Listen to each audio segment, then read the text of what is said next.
Ang buong pamilya ay ipinatapon sa Ninguta. Yumaza ako sa aking mahiwagang espasyo para mapakain ang buong pamilya. Pero paano nga ba magkakaroon ng pagkain mula sa wala? Ang espasyo ko ay isang sanglaan. Isinasanla nito ang haba ng buhay ng isang tao. Sa loob ng 2 taon ng pagkatapon, isinanla ko ang 20 taon ng aking buhay. Kapalit nito ang mainit na pagkain sa bawat hapag nila. Nang matapos ang lahat at makabalik sa kabisera, ang aking ganda ay kumupas na at ang aking buhok ay may puti na. Tiningnan ni Shenhao ang aking matandang mukha na puno ng pagkasuklem. Para sa kanyang pinakamamahal na si Qin Ruizon na nasa kasagsagan ng kabataan. Iniwan niya ako sa isang malamig na bakuran. Noong gabing iyon, para mapangiti ang kanyang mahal, nagpasindi siya ng mga paputok buong gabi. Ang mga lumilipad na tilamsik ng apoy ay sinunog ang aking bakuran. Sa likod ng makapal na pinto, narinig ko ang aking anak na lalaki na darating para tumulong sa pagsugpo ng apoy. Ngunit pinigilan siya ng aking biyenan sa isang malakas na sigaw. Isang walang kwentang tao na tumanda agad, bakit pa siya ililigtas? Sisisrain niya lang ang kinabukasan mo. Ang pintong iyon ay hindi na kailanman binuksan. Habang nasa gitna ng apoy, tiningnan ko ang aking mga matatandang kamay. Lubos ang aking pagsisisi. Nang imulat ko muli ang aking mga mata, ako ay nakabalik. Sa araw kung kailan ipinatapon ng aming buong pamilya, ang 20 taon ng buhay na dati kong isinanla, ay muling bumalik sa aking katawan. Ginang, si Ginoo po ay pinigil at dinala sa opisina ng gobyerno pagkatapos ng korte kanina. Hanggang ngayon ay hindi pa po siya bumabalik. Gusto niyo po bang magpadala ng tao sa mansyon ng duke para magtanong kung ano ang nangyari? Baka huli na ang lahat. Bilisan mo, ihanda mo lahat ng aking dote. Masusunod po, Ginang. Gagawin ko na po agad. Dahil malinaw kong natatandaan sa nakaraang buhay ko sa mga oras na ito. Ang utos ng emperador na kumpiskahin ang ari-arian ng pamilyang Shen at ipatapon sila ay paparating na. At ang taong ipinadala ko sa mansyon ng duke ay hindi pa nakakabalik. Ang aming pamilya ay kinumpiskahan na ng ari-arian at ipinakulong. At sa gitna ng bingit ng kamatayan, hindi sinasadyang nabuksan ko ang espasyo sa loob ng aking jade pendant. Naglagay ako ng ilang ginto, pilak, alahas, pagkain, at gamot. At dahil doon, nailigtas ko ang buhay ng mga walang utang na loob na pamilya Shen. Ngunit sa buhay na ito, hindi ko napapakialaman ang kanilang kapalaran. Habang abala si Yuya sa pag-iipon ng aking dote, sumulat ako ng isang lihim na sulat para sa mansyon ng duke. At tinawag ko ang personal na bantay na iniwan sa akin ng aking ina, si Yunfeng. Sa nakaraang buhay, namatay si Yunfeng habang pinoprotektahan ako sa daan ng pagpapatapon. Si Yuya naman ay namatay sa gutom sa malamig na looban. Sa muli kong pagkabuhay, kailangan kong siguraduhin mayroon silang matatakasan. Tiyakin mong personal na maibibigay ang sulat na ito sa kamay ng ginang ng duke. Inabot niya ang kamay para kunin ang sulat. Pagkatapos ay tumalikod siya at umalis. Pagdating niya sa mansyon ng duke, marahil ay nakakulong na ang buong pamilya Shen. Hindi na niya kailangang sumama sa akin sa pagpapatapon. Sa pagkakataong ito, sa wakas ay mapoprotektahan ko na siya. Sa sandaling iyon, pumasok si Yuya sa looban kasama ang mga tagabuhat ng mahigit 20 bol na itim. Ginang, narito na po ang lahat ng inyong dote. Nahanap ko ang kwintas na jade sa gitna ng dote. Tuong akma ko nang ilalagay ang lahat ng ginto, pilak, at mahahalagang ari-arian sa espasyo. Nakita ko ang aking biyenan kasama ang aking pangalawang hipag, si Lee, na nagmamadaling dumating. Kung hindi pa ako sinabihan ng asawa ng pangalawa kong anak, hindi ko malalaman na ikaw pala, ang asawa ng panganay kong anak, ay ganoon kasama. Ang asawa mo ay pansamantala lang na pinigil para sa isang opisyal na usapin. Wala pang pinal na desisyon sa lahat, at nagpaplano ka ng nakawin ang yaman ng pamilya Shen at umakas. Malamig akong napangisi at tumingin sa katabing si Lee. Si Lee ay nagiwas ng tingin at yumuko dahil sa konsensya. HMP. Ito ang dote na ibinigay sa akin mula sa mansyon ng duke. Ano ang masama kung bibilangin ko ang sarili kong mga gamit? Natigilan ng aking biyenan. Dati, sa harap niya. Palagi kong ginagampanan ng maingat ang aking tungkulin bilang manugang. At hindi ko siya kailanman sinagot. Sa oras na mapang-asawa ka sa pamilya Shen, isa ka ng miyembro ng pamilya Shen. Ibalik mo kaagad ang mga yan sa imbakan. Kung hindi, pagbalik ni Howard, huwag mo siyang sisisihin kung hiwalayan ka niya. Pwede na niya akong hiwalayan ngayon din, hindi na kailangang hintayin si Shenhao. Ang matandang ginang ay sobrang nagalit sa sinabi ko na halos hindi na siya makahinga. Gawin ninyo ang dote niya at ibalik sa imbakan. Ang mga tao sa aking looban ay mga kasama kong alalay mula pa sa mansyon ng duke. Agad akong nagutos na protektahan ng dote. Sa isang iglap, nagkagulo ang mga tao ng pamilya Shen at ang mga tao ko. Inilabas ko ang kwintas na jade, at isang nakakapreskong enerhiya ang damaloy sa buong katawan ko. Pagkatapos ay itinaas ko ang aking manggas at sumali sa paggagawa ng dote. Habang kumukuha ako, palihim kong inilalagay ang mga gamit sa espasyo. Sa huli, kahit na may naaga ang mga tao ng aking biyenan at pangalawang hipag. Pero ang mga pinakamahalagang alahas, ay napunta lahat sa aking espasyo. Sapat na para mabuhay ako nang walang inaalala habang buhay. Sa gitna ng aming pag-aagawan. Para mailabas ang galit ko, pinuntirya ko ang aking hipag.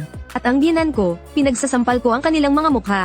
Nang tumigil na ang lahat, kitang-kita sa mga mukha nila ang namumulang marka ng mga sampal. Ang biyenan ko at ang aking hipag, dala-dala ang mga kayamanang inagaw nila. Ay mayabang na umalis. Samantala ako, kinuha ko ang susi ng maliit na bodega at nagpunta sa imbakan. Narito ang lahat ng supply na pagkain ng mansyon. Mayroon ding ilang mga halamang gamot at kagamitan. Inilagay ko ang lahat ng iyon sa loob ng aking espasyo. Ang biyenan ko at ang hipag ko ay naghahati-hati pa sa mga ninakaw. Nang bigla silang sugurin at hawakan ng mga gwardyang imperial. Wala ni isa sa mga kayamanang iyon ang natira sa kanila. Paglabas ko mula sa imbakan, pinaliligiran na ng mga gwardyang imperial ang mansyon ng Shen para kumpiskahin ang lahat. Mabilis na nangyari ang lahat, tulad na lang sa nakaraan kong buhay. Ang buong pamilya Shen ay kinumpiskahan ng ari-arian at ipinakulong. Sa madilim at walang araw na piitan ng imperyo. Ang biyenan ko ay nakaupo sa tuyong damo, walang tigil sa pagbubuntong hininga.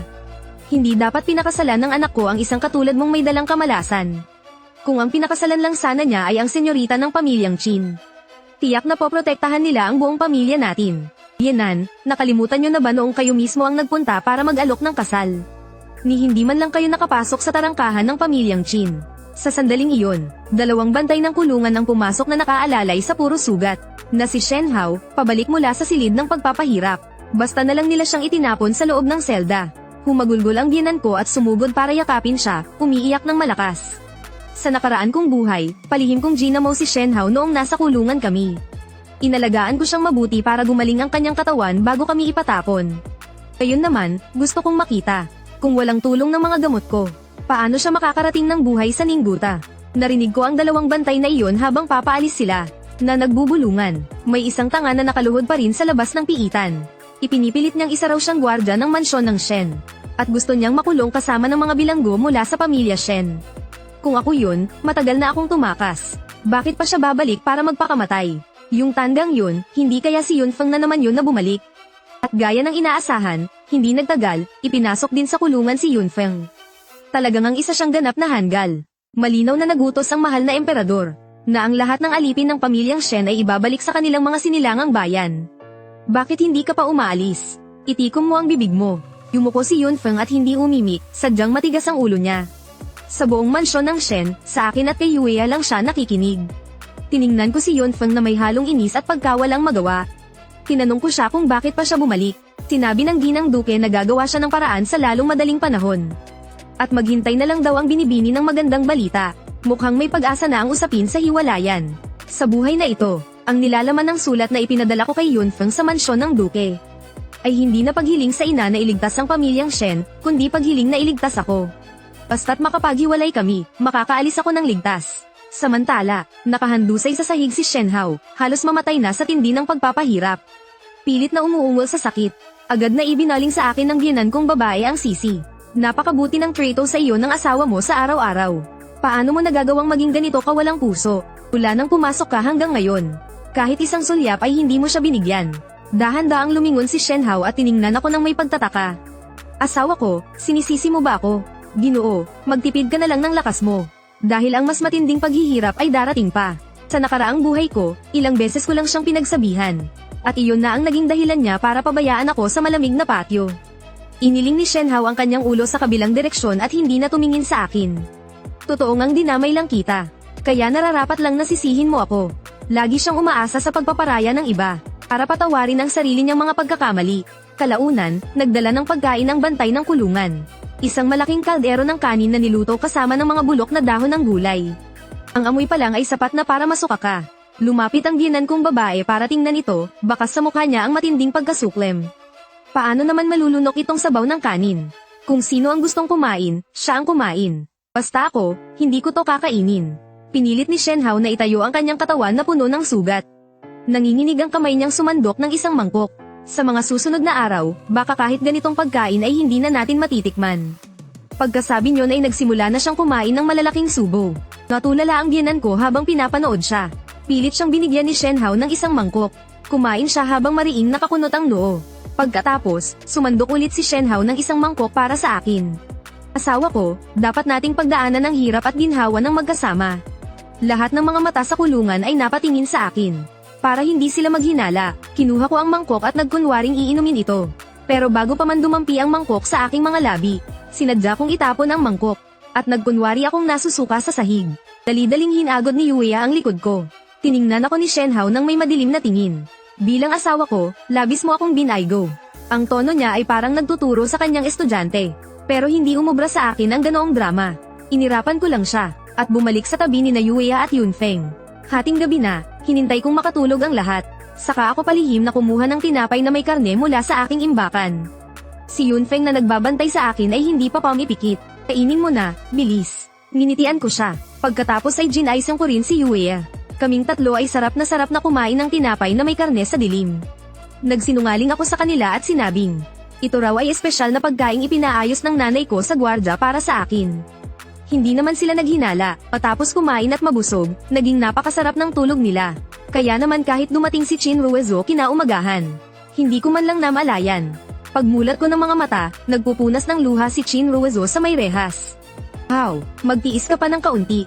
Ang ikatlong prinsipe pa rin ang iyong sandalan. Darating ang araw na ililigtas ka ng kamahalan. Habang nakikinig, napangisi ako sa tunay na kahulugan ng mga sinabi ni Chin Ruizo. Sinasabi niya kay Shenhao na huwag nang ibunyag pa ang mga ginawa ng ikatlong prinsipe. Ang kasawiang pagpapatapon na dinaranas namin ngayon, ay dahil sa pagtulong ni Shenhao sa ikatlong prinsipe. Nalustayin ang mga relief goods ng kaharian, at sa pamemeke ng mga talaan kung kaya't nadamay kami.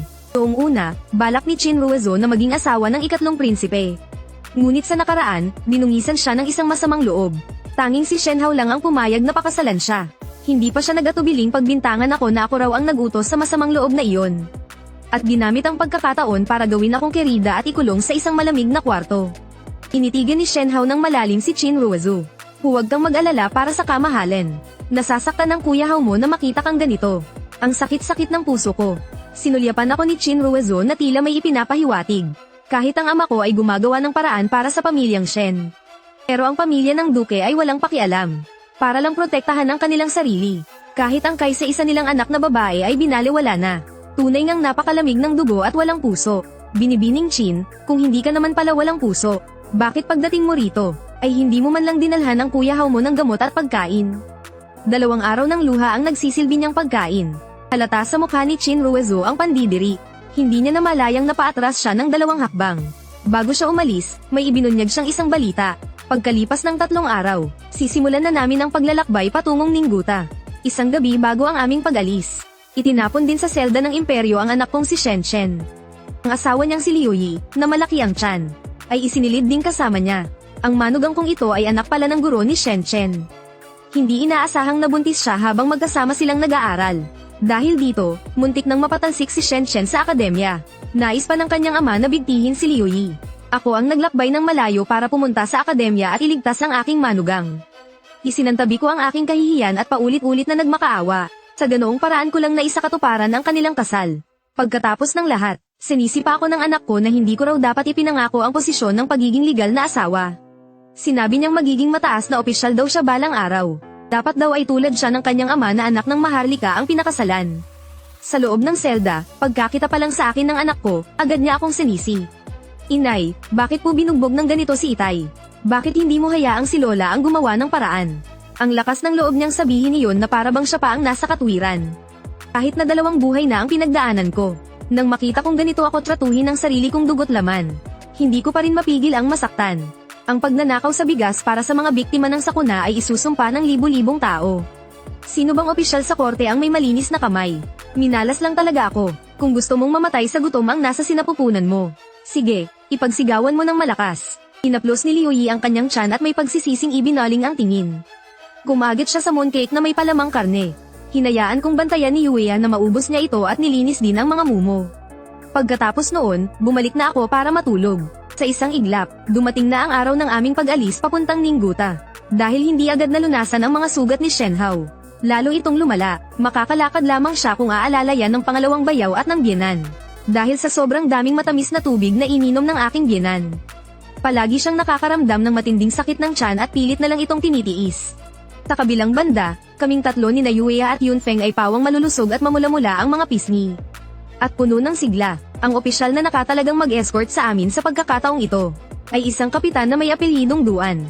Pagkalabas pa lang namin ng tarangkahan ng lungsod, palihim na may kinuha si Shen Hao mula sa kanyang manggas, at iniabot ang isang bara ng ginto kay Kapitan Duan.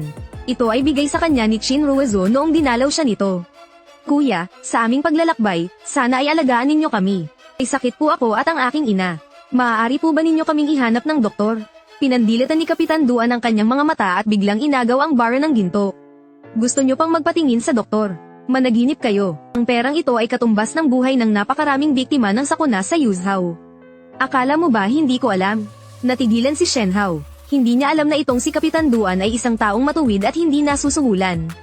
Hindi umubra sa kanya ang ginawa nito. Dahil ginalit ni Shen Hao si Kapitan Duan, pinagmadali kami sa paglalakbay sa loob ng 3 araw.